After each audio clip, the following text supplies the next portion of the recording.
বন্ধুরা সবাই কেমন আছো? আজকে নিয়ে এলাম ভেন্ডি শীতলের রেসিপি। পুরো ভিডিওটা দেখবে। ভেন্ডিগুলি ধুয়ে নিলাম।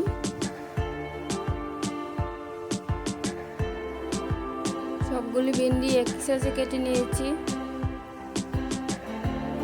রসুন, পেঁয়াজ, কাঁচা লঙ্কা নিলাম। রসুন, কাঁচা লঙ্কা একসাথে পেস্ট করে নিয়েছি।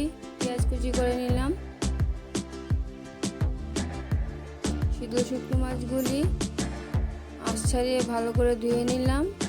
কড়াইতে তেল দিয়ে দিলাম। তেলটা গরম হয়ে গেলে একদম কম আঁচে সিদ্ধ শুকনো মাছটি দিয়ে হালকা ভাজা করে পেঁয়াজগুলি দিয়ে দিলাম।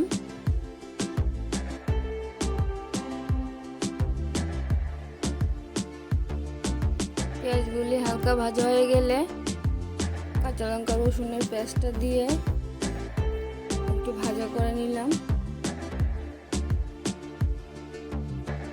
রসুনের কাঁচা গন্ধটা চলে গেলে কাশ্মীরি লাল মরিচের গুঁড়ো ও হলুদ লবণ দিয়ে দিলাম। একটু জল দিয়ে কষিয়ে নিলাম। কোনো মশলা ব্যবহার করতে হয় না, এভাবে খেতে দারুণ লাগে।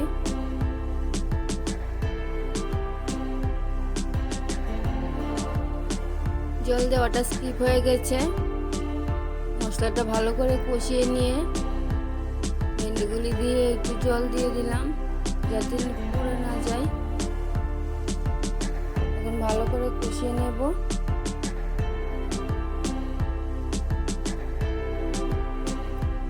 যারা আমার চ্যানেলে নতুন বন্ধু হতে চাও তারা আমার চ্যানেলটাকে সাবস্ক্রাইব করে পাশে থাকবেন, লাইক কমেন্ট শেয়ার করবেন। ভেন্ডিগুলো মশলার সাথে ভালো করে কষিয়ে জলটা শুকিয়ে গেলে উষ্ণ গরম জল দিয়ে একটু ফুটিয়ে নিলাম। মকমকো করে নামিয়ে নেব। খুব কাশি হচ্ছে বন্ধুরা, গরম জল খেতে হবে, মানে আমি কথাই বলতে পারছি না। ভেন্ডিগুলির তরকারি হয়ে গেছে।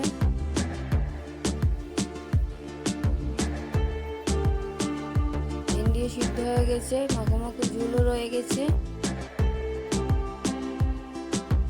রান্নাটা কমপ্লিট হয়ে গেল। বানিয়ে খেয়ে দেখবে, অসাধারণ খেতে লাগে। দেখা হচ্ছে পরের ভিডিওতে। ভালো থাকবেন, সুস্থ থাকবেন।